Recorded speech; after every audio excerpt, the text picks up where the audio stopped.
저는 이런 소망이 있습니다. 모든 시간마다 복음이 전파되어지면 좋겠다. 저는 TV 영상이나 유튜브나 여러 가지를 보면서 그런 생각이 들었습니다. 저도 그렇습니다. 저도 모든 예배, 모든 설교마다 예수님이 선포되어지면 좋겠다. 또 모든 예배에서 예수님의 이름이 불려지고 높여지고 또 경배하게 되어지고 예수님의 이름을 모든 성도가 예배 때 참석해서 한 번쯤이라도 예수님의 이름을 고백하게 되면 좋겠다라는 소망이 이렇게 생겼어요.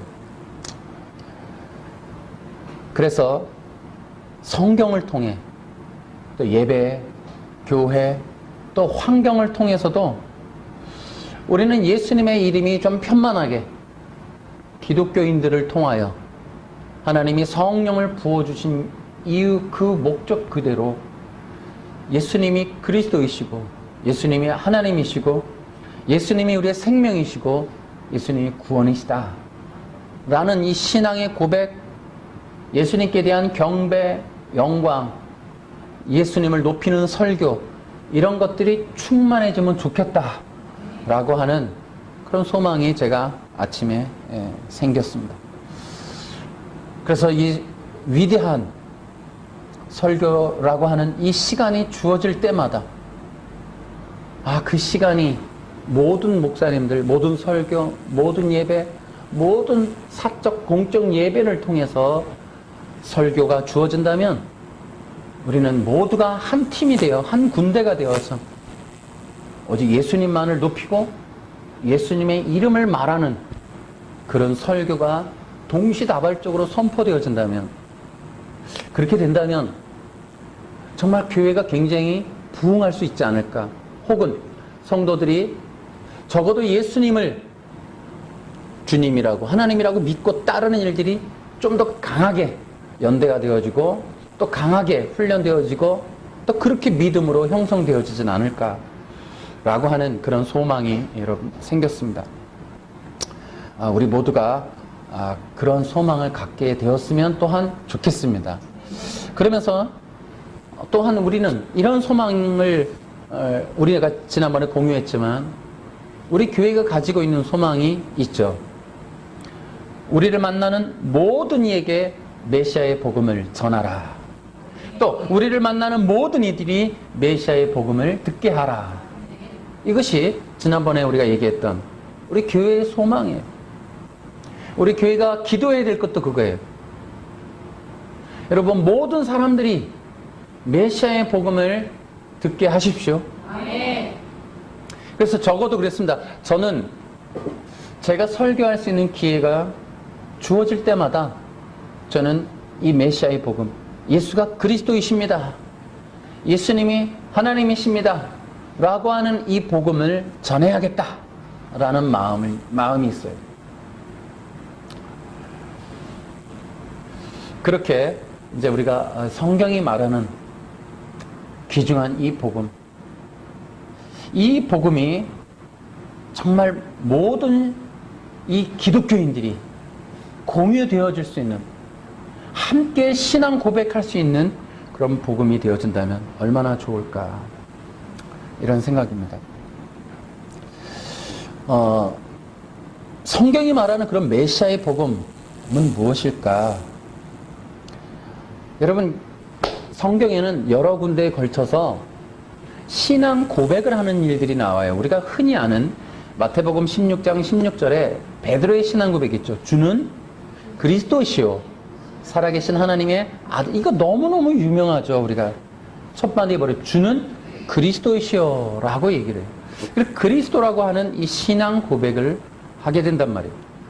또 요한복음 1장 41절에도 그런 우리 신앙 고백이 나오죠. 여러분, 우리가 뭐 다 잘 알고 있는 내용이지만, 선생님, 당신은 하나님의 아들이시며 이스라엘의 왕이십니다 라고 신앙 고백해요. 이게 그리스도라는 말의 의미예요. 이것을 풀어낸 거예요. 그리스도의 뜻이 바로 그 내용이에요. 자, 보세요. 몇 절이죠? 49절. 나다나엘이 대답하여 랍비여 당신은 하나님의 아들이시오 당신은 이스라엘의 임금이로소이다 이렇게 얘기했던 거. 그러한 신앙 고백이 바로 이 그리스도이십니다 라는 말의 뜻이에요. 또한 이제 여러분 우리가 오늘 이제 본문하고 있는 요한복음 9장 22절에 보면은 재미난 신앙 고백이 있어요. 그 부모가 이렇게 말한 것은 이미 유대인들이 누구든지 예수를 그리스도로 시인하는 자는 출교하기로 결의하였으므로 그들을 무서워함이라. 여러분 이미 예수님 당시에 유대인들이 예수를 그리스도라고 믿는 것, 예수님을 그리스도라고 고백하는 것이 출교, 그 당대의 유대교에서 쫓겨나는 일이었어요. 그게 신앙 고백이고, 그래서 예수를 그리스도이십니다 라고 고백하는 이것이 바로 그리스도의 복음, 곧 메시아의 복음이라는 거예요. 또 우리가 이제 이 사도들의 이 복음 전도의 내용을 우리는 이제 많이 그동안 살펴봤어요. 대표적으로 우리가 이제 거기서 볼 수 있는 게 사도행전 9장을 한번 보세요. 9장 22절에도 역시 사도행전 9장 22절에도 사울은 힘을 더 얻어 예수를 그리스도라 증언하여 담에게 사는 유대인들을 당혹해 하니라 그렇게 얘기했어요. 여러분들은 쉬운 성경을 겸하여 같이 보시면 돼요. 사울은 힘을 더 얻어 예수를 그리스도라 증언하여. 또한 사도행전 17장 3절 또 사도행전 18장 여러분 사도행전 17장은 참고로 집에 가서 보시고 18장에도 실라와 디모데가 마게도냐로부터 내려오매 바울이 하나님의 말씀에 붙잡혀 유대인들에게 예수는 그리스도라 밝히 증언하니 라고 했어요. 바로 이 사도들의 복음이 예수가 그리스도이심을 증명하는 거였어요. 이것이 바른 복음이었고 바른 신앙 고백이었어요. 근데 왜 그렇게 전했는가? 그 복음이 영혼을 구원하기 때문에 그렇습니다. 그래서 예수가 그리스도이십니다 라는 것은 여러분 금방 우리가 요한복음 9장에서도 봤지만은 이미 예수님이 돌아가시기 전에도 예수님이 살아계실 때에도 예수님이 계신 걸 보고 예수가 그리스도이시구나 라고 시인하고 고백하는 일이 있었어요. 근데 사탄은 이걸 두려워하는 거예요. 근데 그것이 바로 영혼을 구원하는 그런 능력 있는 복음이었다라는 것을 우리가 알 수 있게 됩니다. 여러분 이제 참고로 그리스도라고 하는 말을 우리가 이제 뭐 많이 공부했지만은 요한복음 1장 41절을 통해서 꼭 한 번씩 찾아보시면 좋겠어요. 그리스도라는 말은 곧 메시아라는 말이다라는 거. 그리고 이 메시아의 복음은 구약에서부터 전해져 왔어요. 왜? 어떻게 알 수 있어요? 여러분 사도들이 복음을 전했는데 성경을 들어서 성경을 증언하여 이렇게 얘기를 해요. 사도들이 복음을 전했을 때는 신약 성경이 없을 때니까 당연히 이 성경은 구약에 있는 성경이에요. 여러분 메시아의 복음, 그리스도의 복음은 구약에서부터 전해져 오던 겁니다. 그것을 신약의 사도들이 구약에 있는 토라를 통하여 그것을 증언해내고 있다는 거예요. 이 내용을 좀 기억해 보셨다가 뒤에서 한 번 더 설명할 거예요. 그래서 히브리서 11장에 가면은 믿음으로 하는 구약의 선친들에 대한 이야기가 나와요. 다시 말하면 여러분 구약의 백성들, 구약의 하나님의 사람들이 믿음으로 라고 할 때에 그 믿음은 바로 이 복음에 대한 믿음이었다는 거예요. 할렐루야. 그래서 여러분 그리스도의 복음이야말로 구약 시대의 영혼들부터 믿어온 복음이었다. 이것을 우리는 기억할 필요가 있어요. 그래서 우리 요한일서 5장을 한번 펴보세요. 여러분들이 요거는 개역 성경과 쉬운 성경을 좀 같이 볼 필요가 있어요.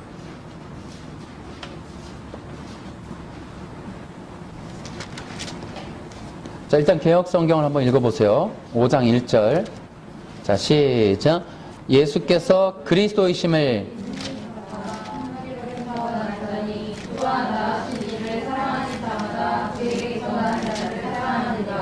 아멘.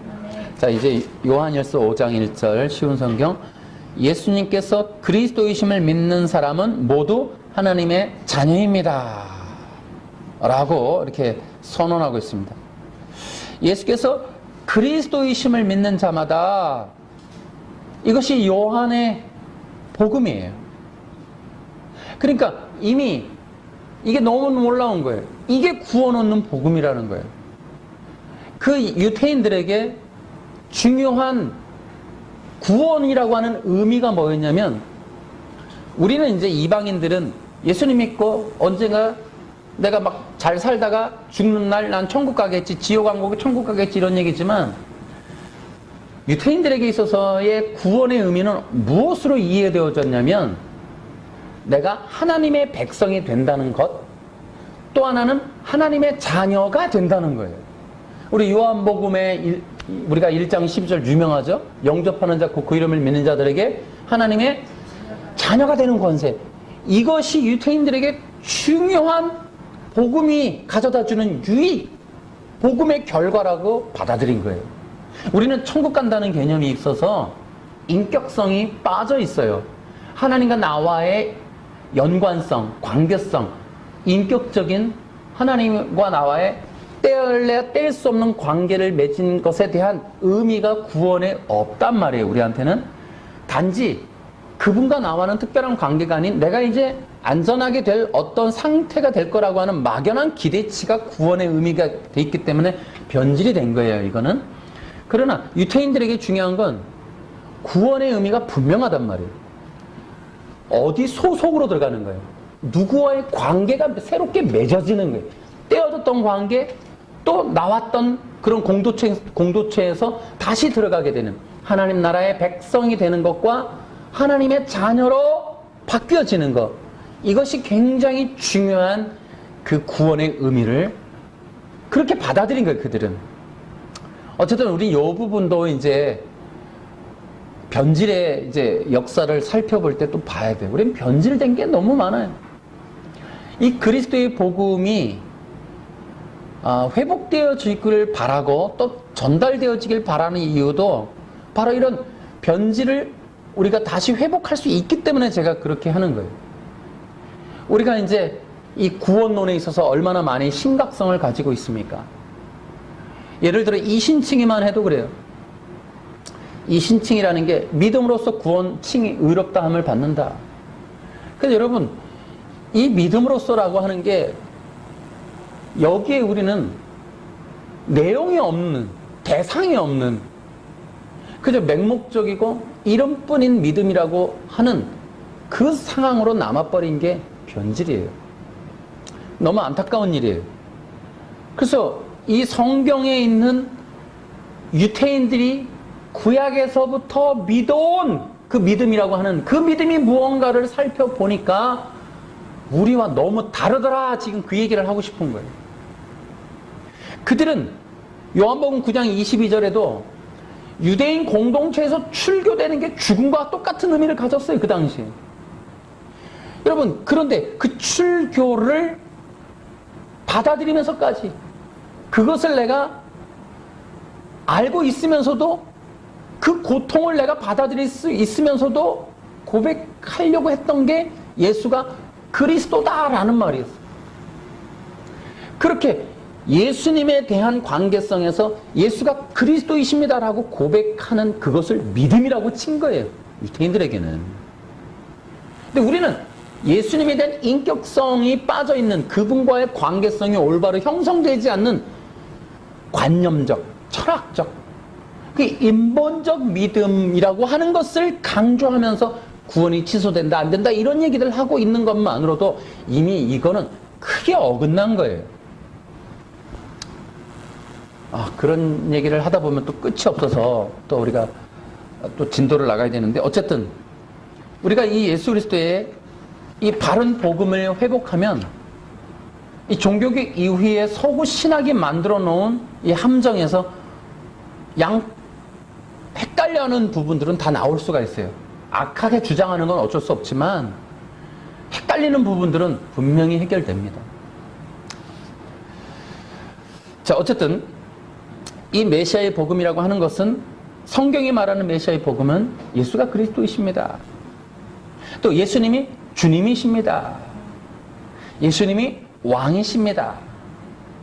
또 예수님이 하나님이십니다. 그뿐만 아니에요. 그냥 요한복음 14장에도 보면 뭐라고 나와 있어요? 내가 곧 길이요 진리요 생명. 그냥 예수님이 한 방에 그렇게 얘기하셨어요. 그러나 성경은 그 이상에 또 얼마나 풍성하게 예수님이 그리스도이심을 다각도로 증명해내는지 몰라요. 그래서 예수가 그리스도이십니다 라고 고백하는 내용은 유대인 그들에게 있어서 어마어마한 내용이에요. 예수님이 온 인류를 만드신 창조하신 하나님이시며 통치자이시며 주인이십니다 라고 하는 그 고백, 그런 고백 너머에요. 그 풍성함은 이루 말할 수가 없어요. 그런데 우리는 그런 내용들을 잘 모른단 말이에요.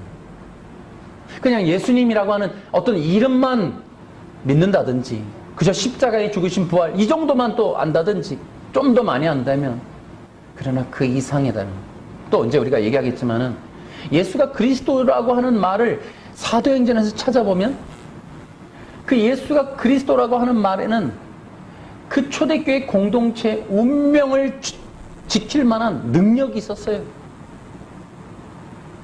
여러분, 우리는 이방인들에게 있어서는 왕이 없는 믿음을 가진단 말이에요. 내가 예수님을 믿어요. 십자가의 죽으심도 믿어요. 부활도 믿어요. 그런데 사실을 믿는 거야. 철학을 믿는 거야. 예수님이 그랬다고 하는 객관적 사실을 믿는 거예요. 근데 그것이 아니라는 거예요. 예수가 그리스도이십니다라고 하는 그리스도라고 하는 말에는 주, 로드가 들어가요. 이제는 예수님을 믿을 때는요, 주종 관계라고 하는 인격성이 들어가야 된단 말이에요. 우리가 대체로 이방인들이 믿는 믿음에는 그냥 개념적 믿음이란 말이에요. 상대적 믿음이란 말이에요. 사실에 대한 신뢰, 사실에 대한 동의가 대체로 믿음이, 뭐 어떤 진리를 많이 알든 그것이 어떤 철학적 개념으로서의 관념적 믿음을 가진단 말이에요. 근데 유대인들이 예수가 그리스도라는 말로 목숨도 걸고 내 운명을 걸고 인생과 가문을 걸고 나의 유대교인의 특권을 버리면서까지라도 내가 예수를 그리스도라고 시인하고 목숨을 걸 정도라고 하는 것은요, 예수님이 그리스도이신 나의 주님이고 왕이시고 하나님이고 통치자라고 하는 주종 관계에 대한 분명한 인식을 담아서 믿음이라고 한단 말이에요. 그래서 그들은 목숨도 바친다니까요. 예수님이 나의 왕이니까. 그러니까 이제 내가 내 왕이 아닌 거예요. 이 내 인생은 나의 것이 아닌 거예요. 근데 그것이 굴복적이고 굴종적인 어떤 그러한 고백이 아니라 어마어마한 자유의 복음, 은혜의 복음이라는 거예요. 그들은 왕 앞에 이제 내가 왕이 아니라고 하는 것이 자존심 상하는 게 아니라 온 천지 만물을 만드신, 그들은 토라를 갖고 있는 민족이잖아요. 창조의 하나님, 여호와 하나님을 믿는단 말이에요. 그 이스라엘 민족을 어떻게 구원했고 먹였는지를 아는단 말이에요. 그 하나님이 예수님이라는 거예요. 그 하나님이 살아서 육신을 입고 이 땅에 오신 우리 눈앞에 왔던 그 예수님이라고 시인하는 거예요. 그러므로 그들은 예수님 앞에 어떤 굴종하는 게 아니라 온 천지 만물의 창조주의 자녀로 입적되는 놀라운 영광이고 특권이고 특혜가 나에게 주어졌다라고 믿는 믿음이었기 때문에 목숨도 거는 거예요.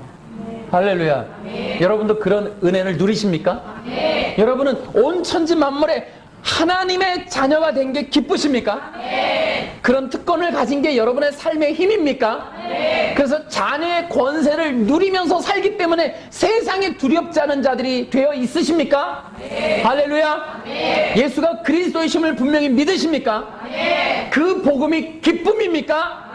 그 복음이 여러분에게 능력이 되십니까? 할렐루야! 두 손 높이 들고 하나님께 영광의 박수로. 아멘! 아멘! 예수님께 영광! 할렐루야! 예, 그 복음을 우리가 믿는 겁니다. 그래서 우리에게는 이 복음이 능력인 줄로 믿습니다.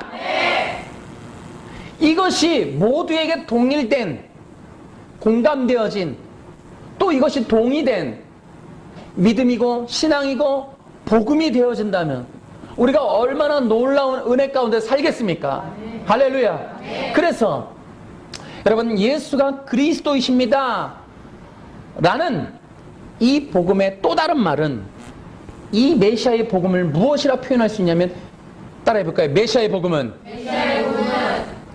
왕의 복음이다. 왕의 복음이다. 할렐루야. 네. 여러분이 이것을 기억하시고 기록하시기 바라요. 그래서 우리가 세 번째로 볼 때는 초대교회의 복음은 구약의 복음이다 라는 걸 알 수가 있어요. 왜냐하면 여러분, 우리가 금방 봤듯이 초대교회의 복음 전도의 근거는 구약 성경이었어요. 자, 그러면 이제 우리는 한 가지 여기서 오해를 걷어야 돼요. 이제 우리는 구약, 이스라엘, 유대인에 대한 오해와 편견, 선입견을 버려야 합니다. 뭐라고요? 구약, 유대인, 이스라엘. 이해하시겠습니까? 구약은 율법이야. 이스라엘, 기독교는 구약은 이스라엘 것이야. 이스라엘은 패해졌어. 이스라엘은 이제 예수님을 받아들이지 않았기 때문에 형벌을 받아서 2000년 동안 떠돈 거야. 예수님께 벌받은 민족이야. 유태인들은 유대교인이고 유태인들은 예수님을 핍박한 거야. 이런 구약은 유태인 거고 신약은 교회 거야. 이러한 선입견, 잘못된 것들 다 버려야 된단 말이에요. 아멘? 여러분, 율법은 폐해지지 않았어요. 그러니까 예수님도 그걸 강조했어요. 율법을 완성하러 왔다, 이런 얘기를 했어요.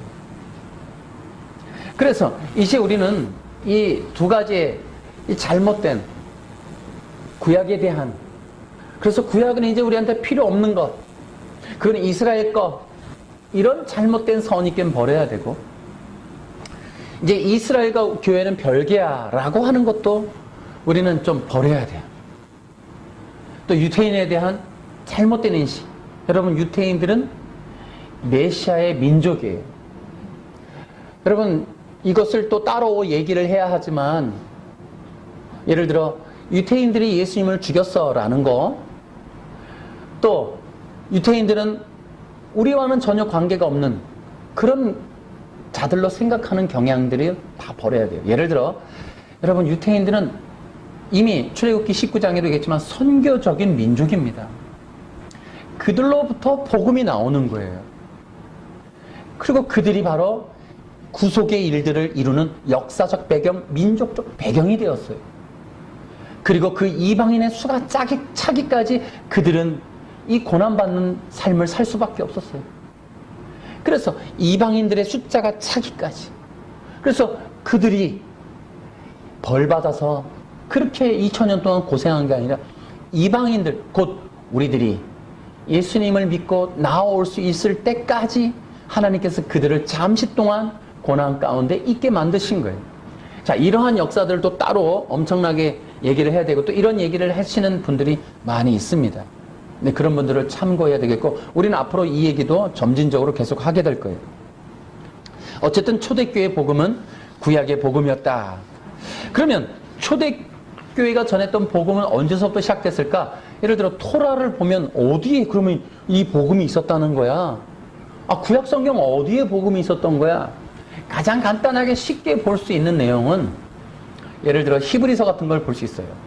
히브리서를 보면 구약에 있는 제사 제도와 예수님의 십자가의 사역을 비교하면서 구약의 제사 제도가 예수님에 대한 모형이다, 이렇게 얘기를 해요. 그러니까 우린 적어도 이렇게 볼 수 있죠. 레위기 안에 예수 그리스도의 십자가의 복음의 모형이 있었다. 근데 그것뿐만 아니란 말이에요. 그것은 히브리서에서 그렇게 보여주지만 또 우리가 갈라디아서, 로마서를 보면 바울이 믿음을 얘기할 때 가장 자주 꼭 얘기했던 사람이 누구예요? 아브라함이란 말이에요.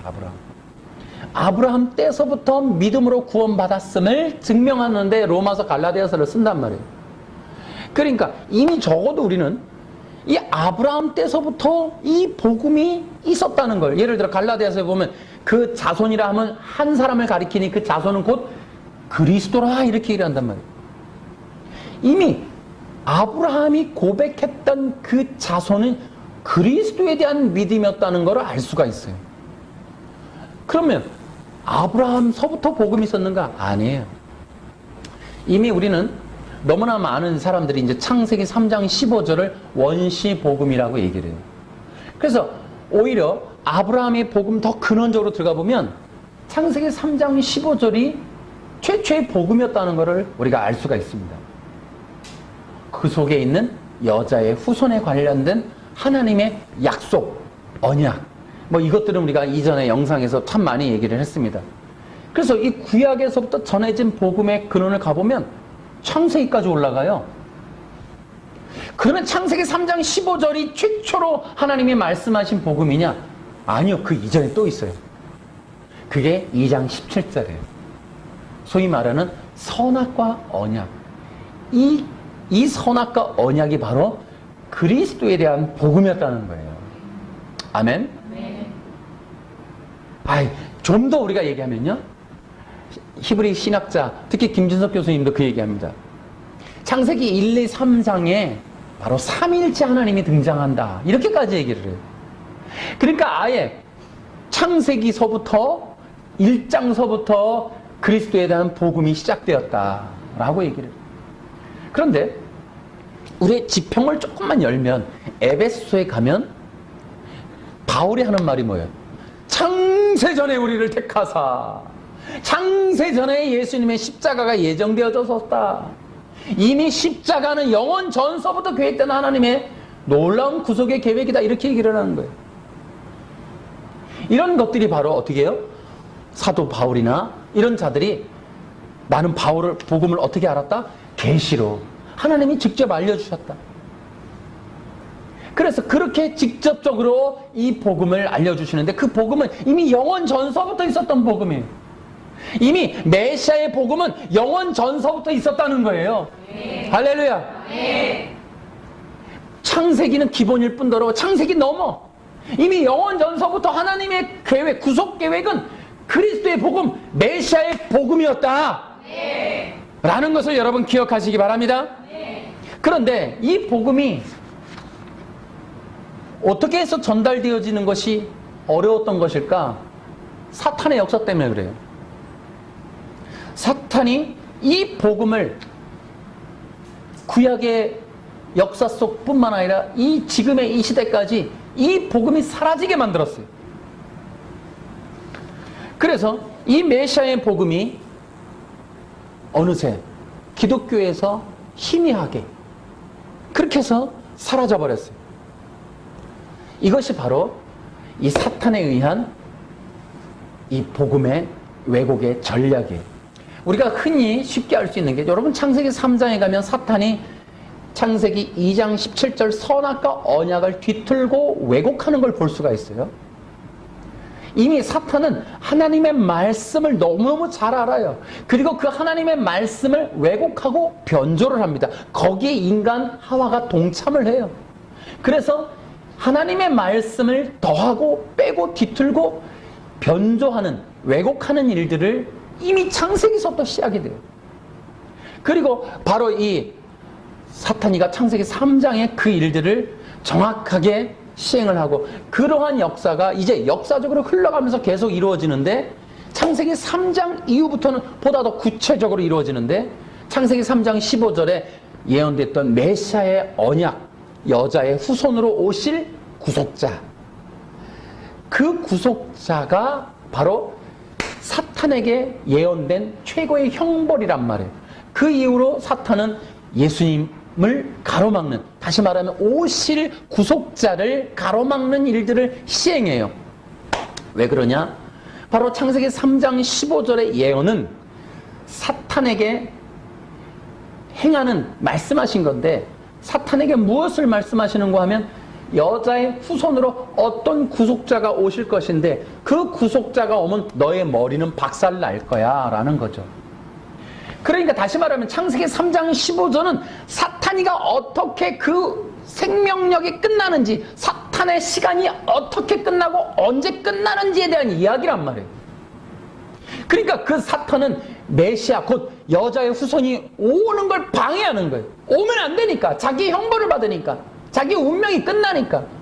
그래서 오셔야 될 그 길들을 막는데, 그래서 여자의 후손이기 때문에 사탄은 너무너무 잘하는 거예요. 곧 혈육을 통해서 온다. 그래서 메시아에 오는 혈통을 죽이려고 그래요. 헤롯 왕 때, 모세가 태어났을 때에도 그 일들이 있었고, 헤롯 왕 때, 예수님이 오실 때에도 바로 왕을 통해, 거꾸로 이 모세 때 바로 왕을 통해서, 예수님 때는 헤롯 왕을 통해서 유대의 혈통을 끊으려고 그래요. 그래서 역사적으로 보면 창세기 3장 15절 이후로 유대 민족은 항상 위기 가운데 있었어요. 민족적인 이 집단 학살은 이미 창세기 3장 15절 이후부터 계속 시행이 돼요. 홍해 때도 그 애굽으로부터도 그렇게 당하고, 또 에스더 때에도 그렇고, 바벨론 때에도 그렇고, 이 민족이 집단 학살을 그렇게 당해요. 히틀러에게만 당하는 게 아니에요. 사탄으로부터 유대 민족은 미움의 대상이에요. 왜냐하면 예수 그리스도가 오실 육체적 혈통이란 말이에요. 그 민족의 목숨줄을 끊어놓으려고, 여자의 후손이라는 말 때문에 그 민족을 박살내기 위해서 사탄은 계속해서 역사를 멈추지 않아요. 그 일들을 지금도 그 일들을 해요. 여러분, 그래서 이제 이 사탄은 메시아에 오실 혈통 죽이는 일, 또 메시아에 대한 이 언약을 빼버리는 일 모르게 하는 거죠. 또 메시아 자체를 직접적으로 공격하는 일, 이런 일들을 시행한단 말이에요. 그래서 1차적으로 메시아의 혈통, 메시아의 언약을 가진 자들, 메시아의 언약을 이어주는 자들, 메시아의 복음을 전하는 자들에 대한 직접적인 공격들을 가해요. 그리고 메시아의 이런 복음을 가리면서 메시아가 없는 유대교로 빠져나가게 만들어요. 그래서 원래 유대교라고 하는 것은 사실은 사탄이가 재조립한 거예요. 그 이전에는 그렇지 않았죠. 그래서 유대민족에 대한, 메시아의 복음에 대한, 메시아의 언약에 대한 직접적인 공격을 그렇게 해요. 그러면 어떻게 이것을 가리는가? 여러분, 예수님을 그리스도라고 고백하는 이 메시아의 복음을 사라지게 만들어요. 사라지게 만드는 첫 번째 방법이 창세기 3장에 나와요.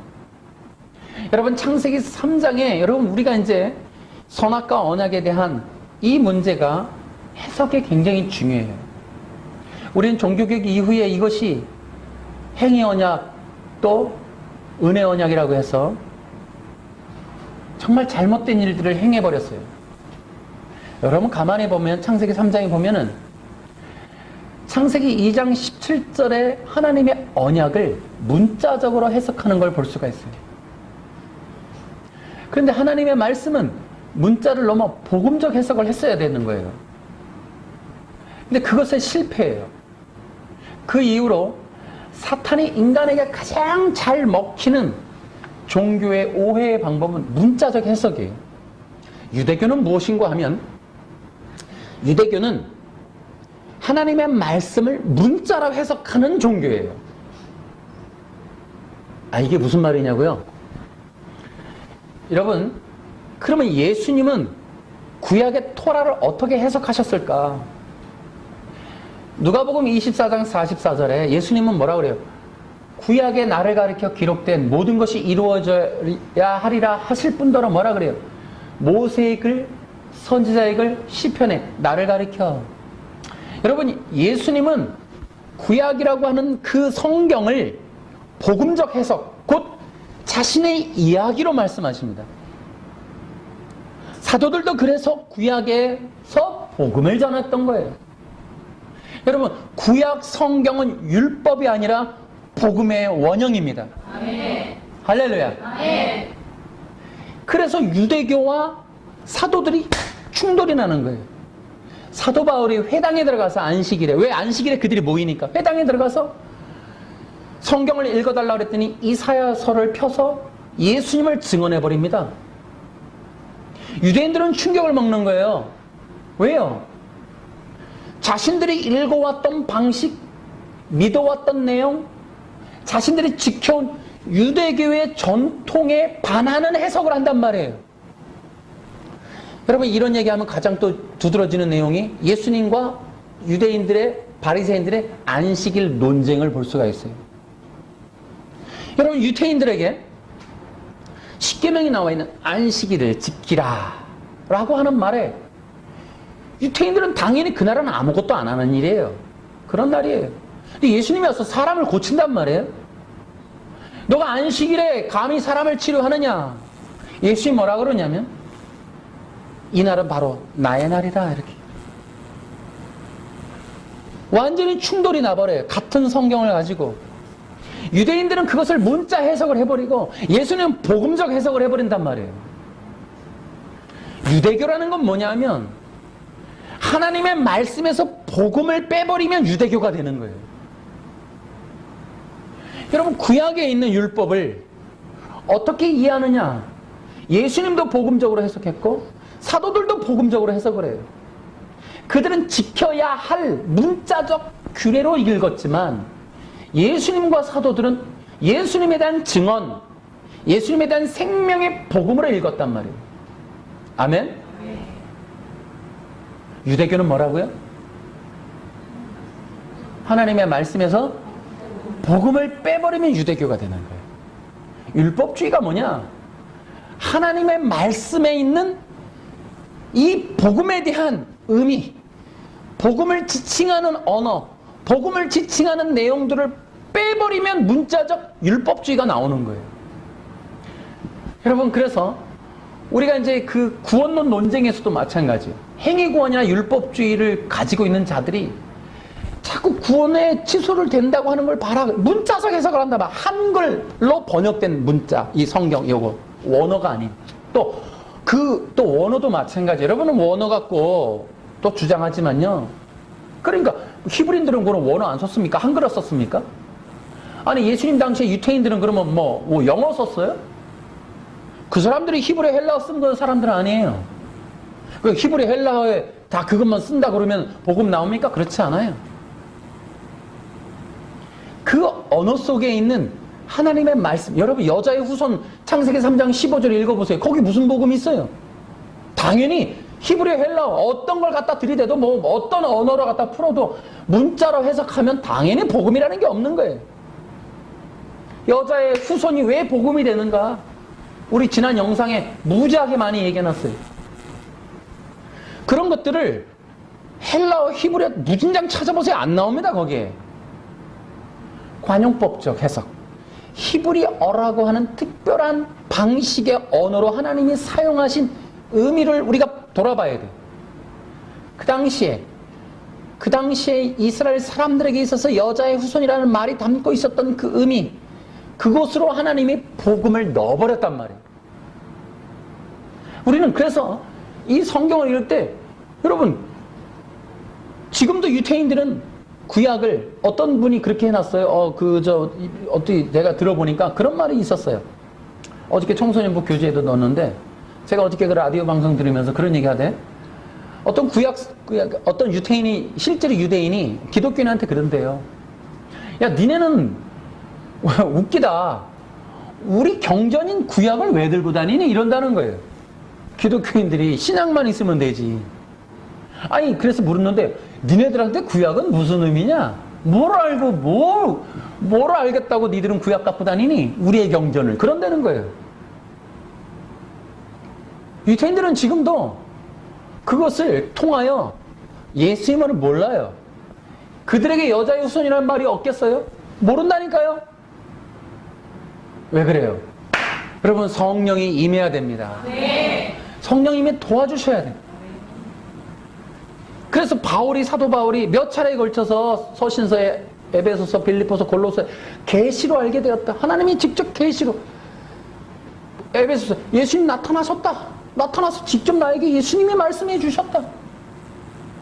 왜요? 사도 바울 자신도 예전에 유대인이었단 말이에요. 그래서 어느 정도로 기독교인 때려 죽이는, 사도행전 7장에 보면 기독교인 때려 죽이는 일을 했단 말이에요. 스데반 죽이는데 현장에 있었다니까요. 그래서 자기는 기독교인 잡으러 때려잡아 죽이려고 그 가는 도상에서, 다메섹 가는 도상에서 예수님 만나버린단 말이에요. 이전에도 그는 성경을 들고 있었어요. 구약 성경. 그런데 구약 성경으로 기독교인 때려 죽이던 바울이 이제 구약 성경으로 예수님을 전하는 기독교인 되어버렸다니까요. 성령이 임하셔야 돼요. 아멘. 이거는 히브리 헬라의 문제만의 문제가 아니라는 거예요. 그렇게 가말리엘 문화사에서 그렇게 정말 언어에 능통하고 율법에 능통하던, 정말로 자기가 이스라엘에서 최고 선생이다 할 만큼의 학문의 실력을 가졌던 바울이 그 학문의 실력으로 기독교인 때려 죽였어요. 근데 예수님 만나니까 그때서 구약이 복음이라는 걸 알게 됐다니까요. 네.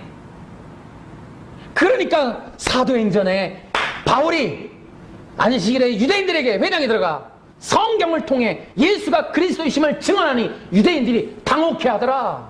아멘. 아멘. 이런 역사가 우리에게도 일어나야 합니다. 아멘. 여러분, 성경을 통해 복과 비전을 보라보르든 그것을 찾아내는 눈들이 예수님을 보는 눈으로 바뀌어야 돼요. 아멘. 할렐루야. 아멘. 사람을 위한 인간의 학설이 예수의 복음으로 바뀌게 될 줄로 믿습니다. 아멘. 여러분, 이제 그래서 우리들도 성령의 역사 가운데 성경을 펼치면 예수님을 증언할 수 있기를 축원합니다. 아멘. 할렐루야. 아멘. 교회가 그렇게 바뀌어져야 돼요. 아멘. 사람들이 나를 위해서 무엇을 읽을까? 어떻게 하면 위로가 될까? 어떻게 하면 기쁨이 될까? 무엇이 나의 형통의 비법이 될까를 찾던 눈들이 어떻게 하면 예수님을 믿을까? 어떻게 하면 예수님을 더 깊이 알까를 위하여 성경을 여는 놀라운 기적이 일어나기를 축원합니다. 아멘. 할렐루야. 아멘.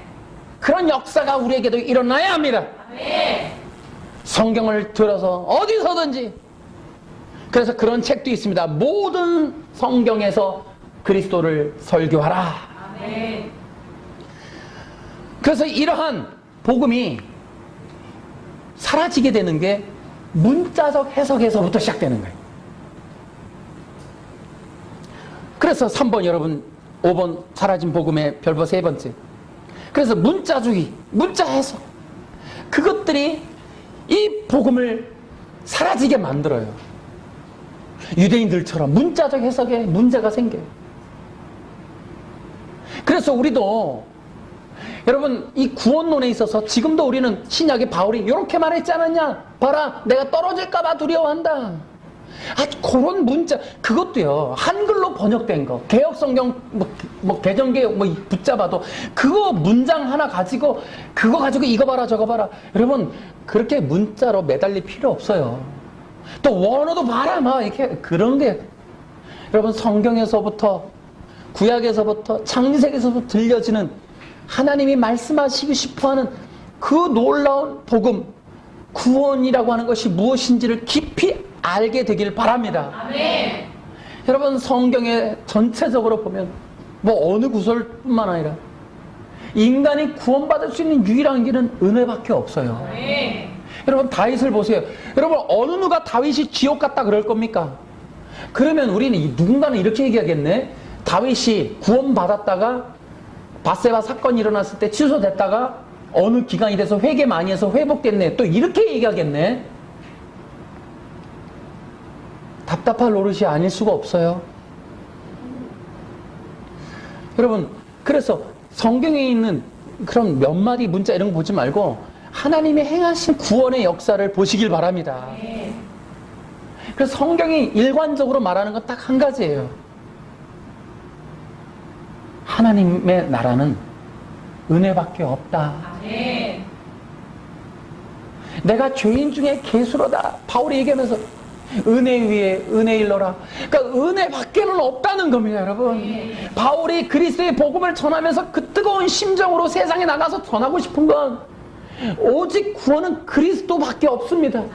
그리스도의 은혜로운 그 복음밖에는 우리가 구원받을 길이 없습니다. 라고 하는 거예요. 답답할 노릇이 아닐 수가 없어요. 여러분, 그래서 한 번 구원은 영원하다는 건, 여러분, 우리가 무슨 짓을 해도 구원받는다라고 하는 로마 카톨릭이 만들어 놓은 이 사악한 거짓말을 내가 지지하겠다는 게 아니라 예수님을 높이고자 하는 말이에요. 아멘? 예수님의 십자가와 그 죽으심과 부활이 얼마나 놀라운지를, 그 예수님의 십자가의 구속 사건을 높이기를 원하는, 그 십자가를 영광스럽게 하는, 예수님만을 하나님이라고 믿고 높이고 싶어하는, 그분만을 경배하고 싶은 그러한 열망, 열정에서 우리는 예수님이 이루신 구원이야말로 영원합니다 라고 말하는 거예요. 그 구원을 받은 우리가 잘못하면 인간에 의해서 잃어버릴 수도 있다, 이런 말은 정말 악하다, 악할, 정말 그런 말이다. 아멘? 하나님이 이루신 구원을 인간의 행위로 취소시킬 버릴 수 있다라고 하는 간교한 말들은 성경 전체의 의미를 몰라서, 하나님을 몰라서 하는 소리예요. 하나님. 그래서 이제 이 가리워진 복음이 문자를, 율법주의 이런 걸 또 하나가 뭐 있냐면 인간의 죄 때문에 이것이 가리워지는 거예요. 여러분, 문자와 율법주의 보면 인간의 죄를 반영해요. 꼭 나를 계시하려고 하는 거예요. 내가 할 수 있다라는 거예요. 인간의 힘으로 가능하다는 거예요. 그래서 외식주의가 나오는 거예요. 그래서 사람들 앞에서 기도 많이 하고 회개 많이 하고 선한 일을 많이 하고 하는 인간의 공로, 인간의 자주적인 어떤 힘, 인간의 가능성, 이것들에게 점수를 주고 포인트를 주고 퍼센트를 높이면서 그것으로 구원이 열릴 수 있다라고 말하는 철저한 인본주의에 기반하고 있기 때문에 이 복음이 가리워지는 거예요. 가리워지는 거예요. 아멘? 여러분, 인본주의야말로 기독교의 적대 세력이에요. 그것이 창세기의 인간 타락의 원인은 인본주의란 말이에요. 인본주의. 너도 하나님이 될 수 있다라고 하는 이 말을 먹어버린단 말이에요. 인간이 감히 하나님이 될 수 있다는 가능성 때문에 선악과를 먹어버린단 말이에요. 이게 인본주의예요. 인본주의. 인간이 하나님이 될 수 있다, 인간이 힘이 있다, 인간의 가능성이 있다, 인간도 할 수 있다라고 하는 이 인본주의라고 하는 그 인간의 죄의 속성에서부터 시작된 게 행위구원이에요. 행위구원. 나도 할 수 있다, 인간이 하나님이 될 수 있다라는 거예요. 인간도 도달할 수 있다는 거예요. 인간도 하나님의 힘이 없이, 하나님의 도움 없이도 인간의 능력으로도 얼마든지 구원을 만들어내고 열 수 있고 이루어낼 수 있고 성취할 수 있고 완성할 수 있다라고 주장하는 게, 이게 율법주의 행위구원, 그의 영적 음모 배경이에요. 배경. 어마어마한 거예요. 어마어마한. 너도 하나님이 될 수 있다, 이걸 먹어버리는 거예요. 너도 인간이 너도 하나님이 될 수 있다. 그러나 선악과, 그렇다면 여러분, 선악과 복음을, 선악과 언약을 다시 보세요. 그게 뭐 같아요? 너는 하나님이 될 수 없다라는 의미예요. 그게. 그럼 하나님이 그게 뭐냐? 너가 하나님이 아닌 거로, 너는 철저하게 하나님에 의해서, 하나님의 능력으로, 하나님의 은혜로만 살 수 있고, 너는 구원받을 수 있고 존재할 수 있다 라고 하는 한계성이 그어지는 게 선악과 언약이에요. 먹지 마라라고 하는 제한성을 통해 인간의 한계를 그어버린단 말이에요. 그때 인간이 열을 받아요. 왜요? 그 한계성이 싫은 거예요. 하나님에 의해서 이루어지는 게. 왜요?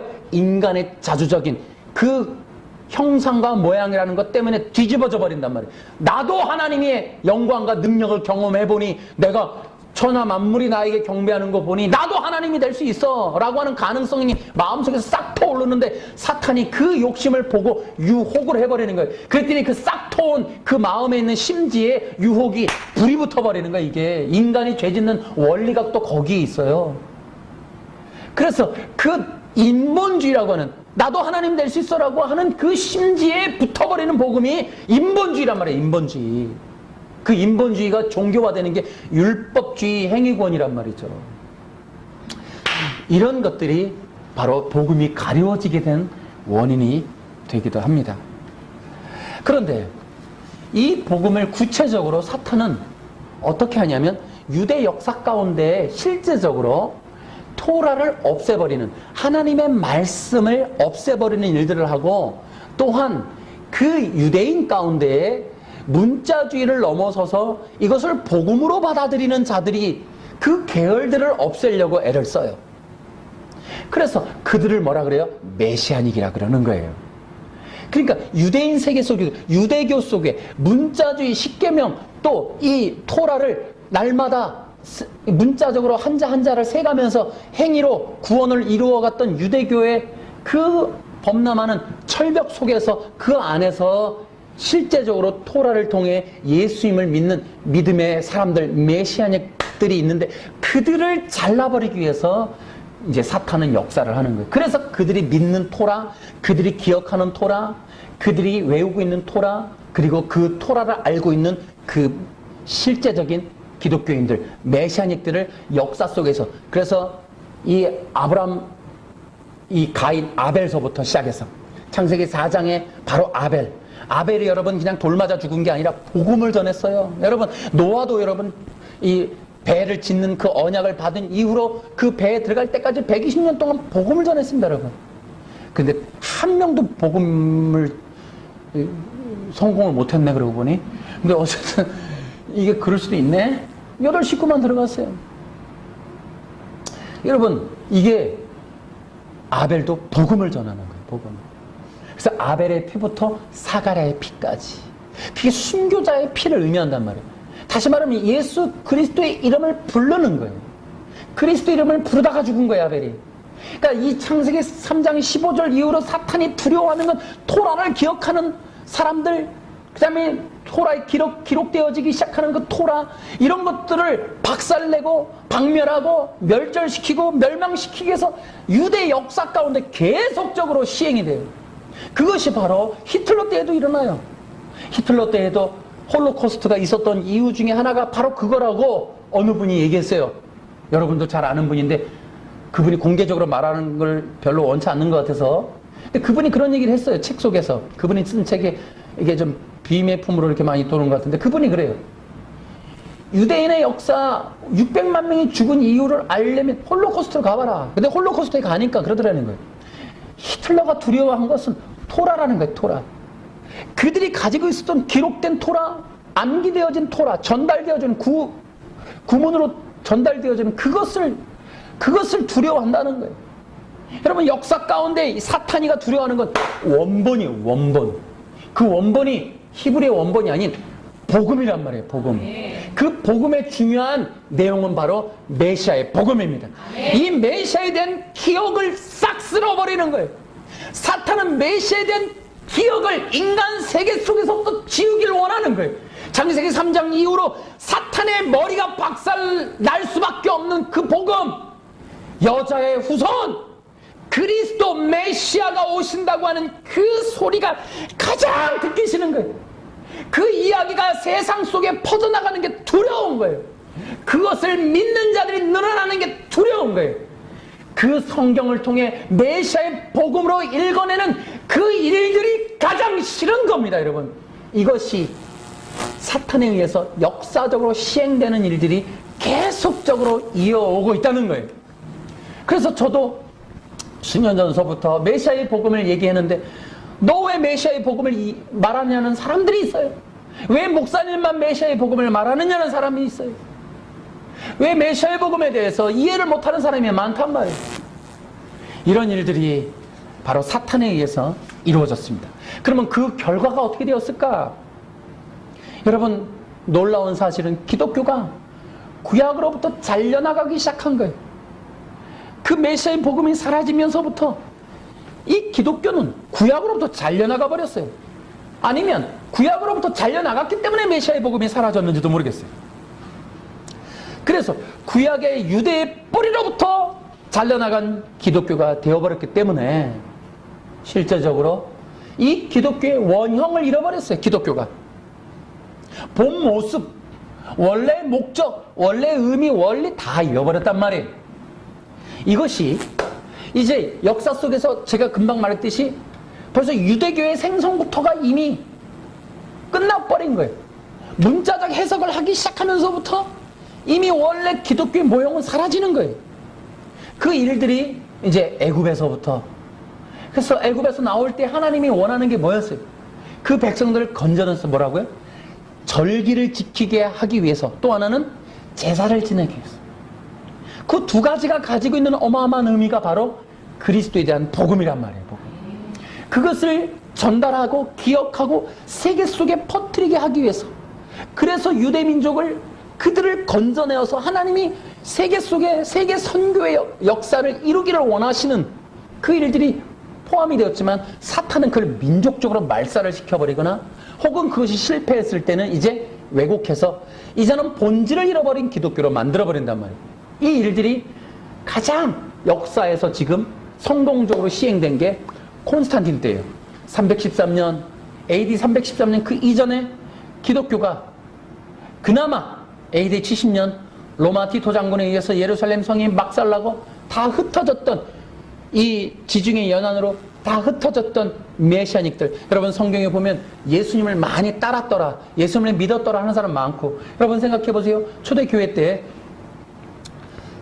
때 성령의 불이 임해서 얼마나 많은 사람들이 하루에 3,000명, 5,000명 베드로를 통해서 복음이 전파됐어요. 그들이 다 도망을 가버렸어요. 도망을 가서 고대 지중해 연안에 다 흩어졌어요. 북아프리카에서부터 소아시아, 그리고 그리스, 또 로마, 저 스페인까지 전체 이렇게 흩어져서 메시아닉들이 흩어졌어요. 그리고 그들은 이 로마의 이 지배하에서 핍박과 고난을 받아요.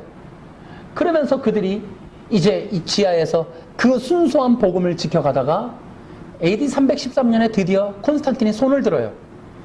그래 놓고 이들을 말살하기 위한 전략으로 이 고대 근동에 있었던 바벨론의 우상 제사와 이 우상 종교를 이 기독교와 짬뽕을 해서 기독교인 것처럼 포장을 해서 공인을 해서 어떤 외형적 교회를 지어놓고 여기에 와서 예배를 드려라 하는데, 여러분 생각해 보세요. 돼지머리 갖다 놓고 절을 하라 그러면 기독교인이 하겠습니까? 안 합니다. 우리들도 여러분 가능하면 제사 때 절 안 하잖아요. 그런데 절을 하게 해보세요. 우리 순교할걸요. 아마 싸움이 날 거예요.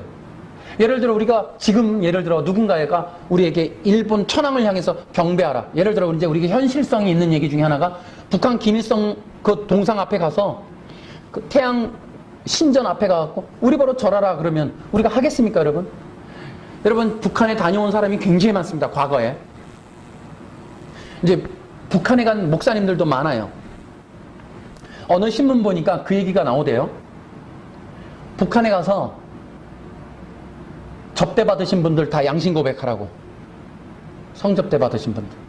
근데 저는 그거보다 반드시 가면 해야 되는 의례 중에 하나가 김일성 동상 앞에 가서 절하는 거란 말이죠. 태양 신전 앞에 가서. 왜냐면 북한의 김일성은 태양 신이란 말이에요. 신으로 존재해요. 우리가 지금 하겠어요? 여러분 하겠어요? 아니 예를 들어 북한에 갔어. 특별 초청해서 지금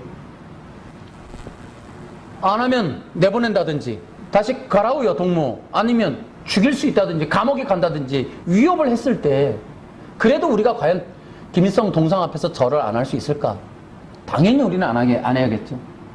근데 로마 콘스탄틴이 지금 그런 상황인 거예요.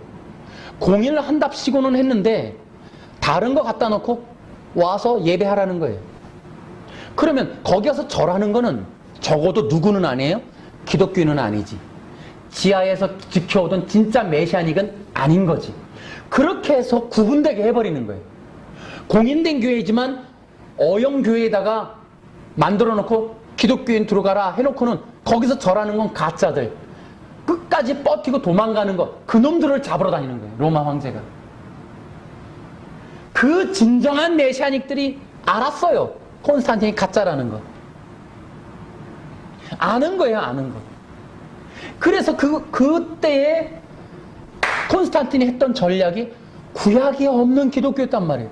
여호와 하나님을 빼버린단 말이에요. 구약의 제사를 빼버린 예배, 구약에 하나님이 없는 복음, 구약의 토라를 빼버린 성경, 이런 것들을 만들어 놓고 공인시켜서 그들로 하여금 기독교다 이렇게 말을 해버리는 거예요. 그 이후로도 일제시대 때도 그런 일이 있었고 얼마든지 역사 속에서는 지금 그런 일들이 진행이 되어져 오고 있습니다. 그래서 첫째는 구약으로부터 잘려나간 기독교, 두 번째는 그것으로 인해서 메시아가 사라진 기독교가 되어버렸어요. 여러분, 이제 어느새 우리는 그리스도 메시아라는 말을 듣기가 어려워졌어요.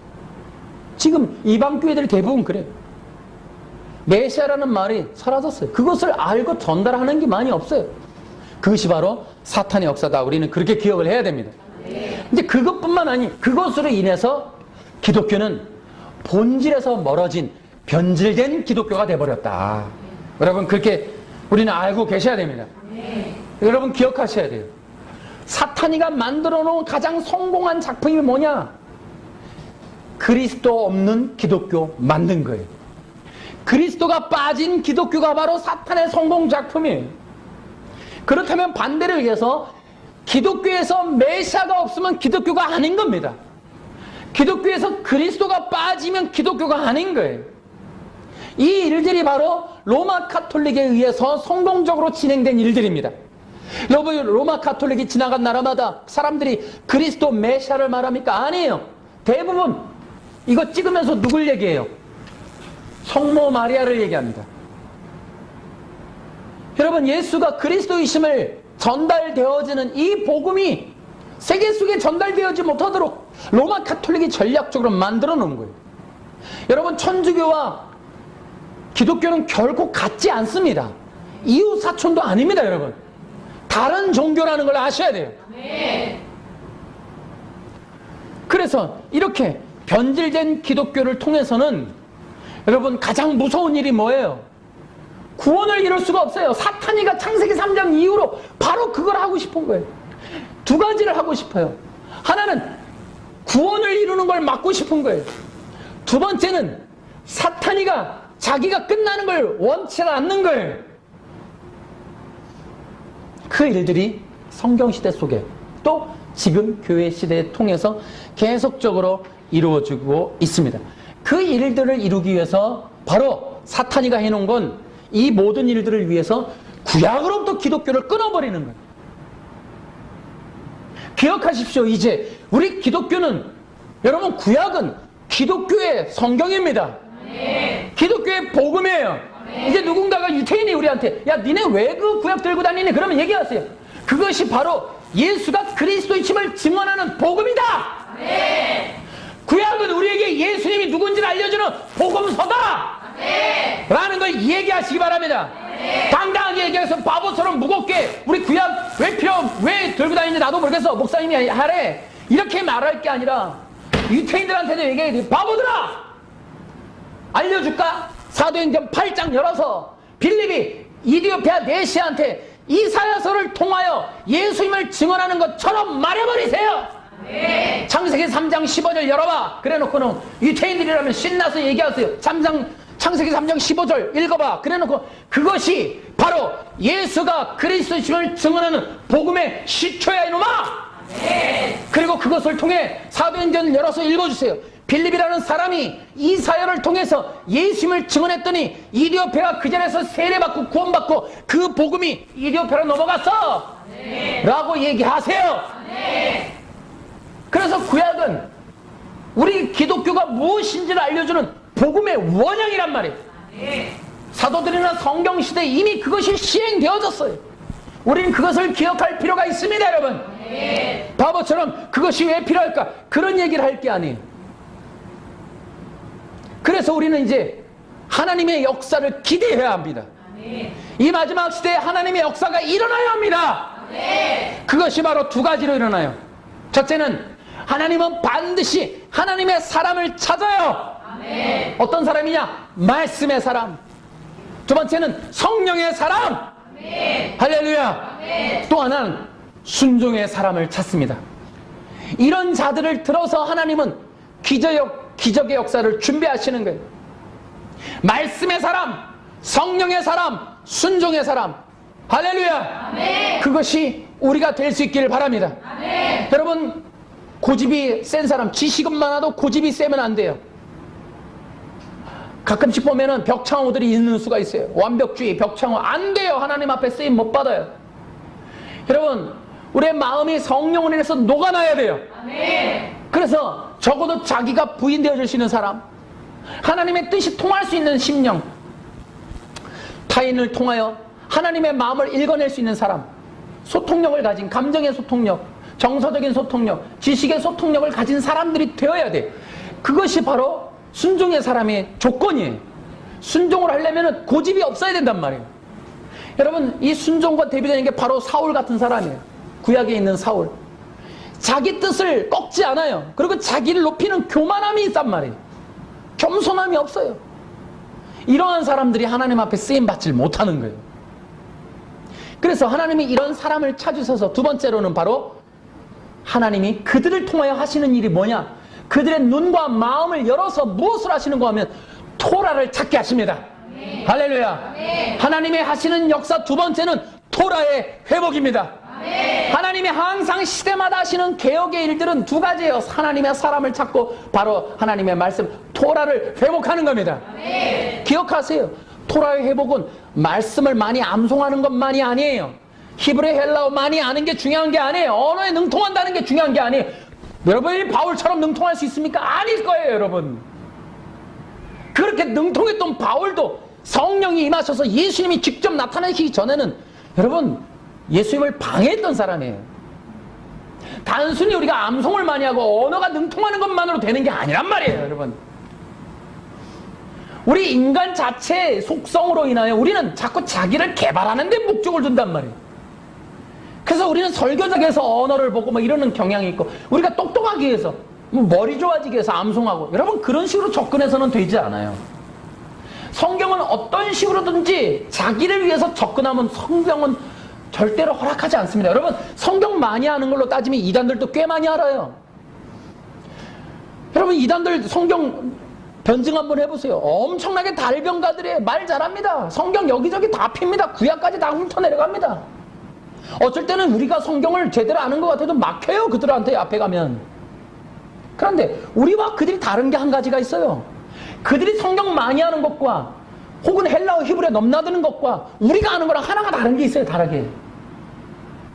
우리는 성령님을 통해 한 가지가 분명해요. 우리는 예수님을 사랑해요. 예수님에 대한 순수한 마음이 있단 말이에요. 예수님을 증언하고 싶단 말이에요. 우리 마음에는 뭔가 말이 달변은 아니고 성경을 막 여기저기 막 꿰맞추진 못해도 우리는 한 가지는 알아요. 예수님만이 믿어야 구원받는다는 거, 그거 안단 말이에요. 예수님이 구원해 주시는 거 외에 다른 길은 없다라는 걸 확신한단 말이에요.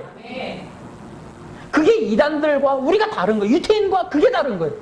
언어가 능통한 자들, 원어 배경을 가진 유대 민족들, 그리고 또 성경을 많이 하는 이단들, 성경 많이 암송하는 똑똑한 천재들, 그들과 우리가 다른 게 거기에 있는 거예요.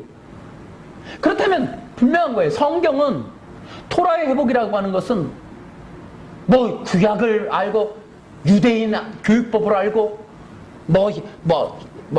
히브리 뭐 이런 거 뭐 그런 거 알고 또 뭐 암송 많이 하고 언어를 많이 해서 뭐 학문을 들리고 이런 거 차원이 아니에요.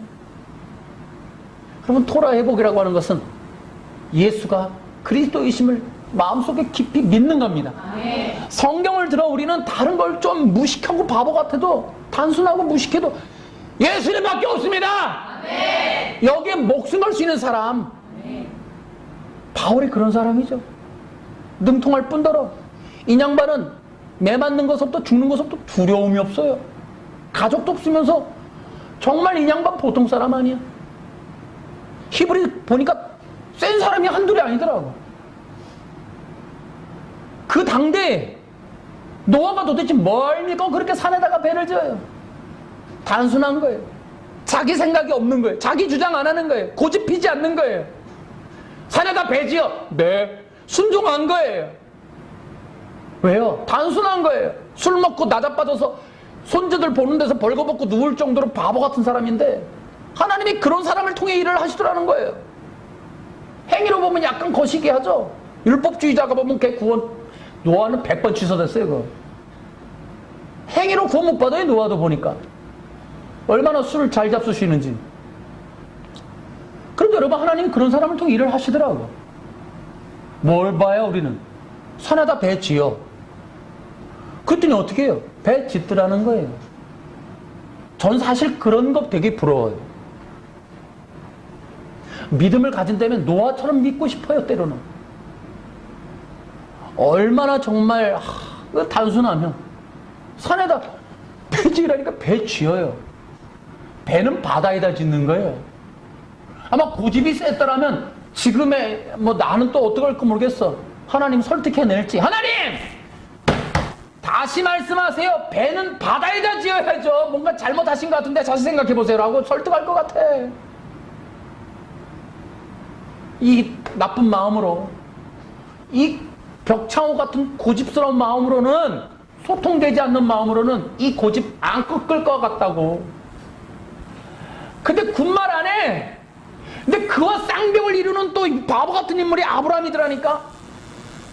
그 귀한 아들 이삭을 모리아산에 가서 바치려는데 모르겠어. 다른 말을 했는지 성경에 적어도 안 나와. 뭐 궁시렁 거렸는지는 모르겠어. 궁시렁 됐는지는. 근데 가서 아들 죽이더라니까. 그런 믿음. 그러니까 그런 단순한 순종의 사람들을 하나님이 찾으시더라고. 그런 사람들을 통하여 토라를 가지고 하나님이 세상을 도전하게 만들어버리더라고요. 할렐루야. 말씀 하나를 확인하고 말씀 하나가 들어가서 각인이 되고 말씀 하나가 그 사람의 불이 돼서 그 사람들을 녹여버리면 그 사람들이 그 말씀에 목숨을 걸더라고. 할렐루야. 우리가 이 말씀에 목숨 겁시다.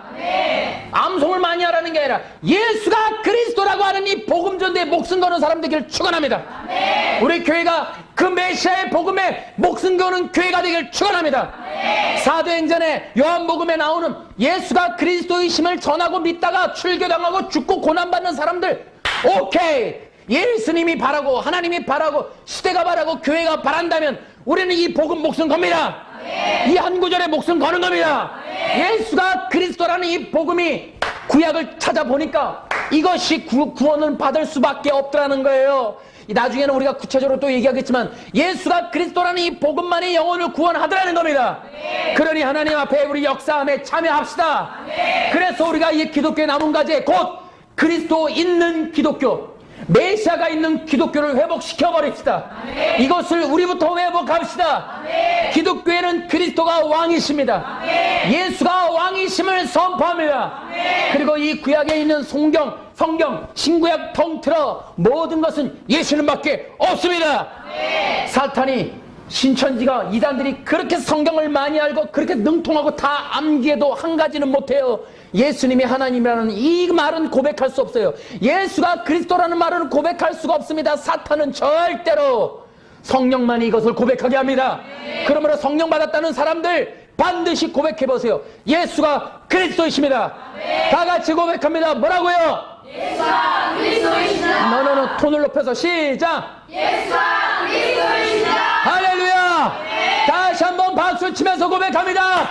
예수가 그리스도이십니다. 할렐루야. 주께 영광. 믿는 자들 하나님께 영광의 박수로. 할렐루야. 그와 같이 기도하겠습니다. 하나님 아버지.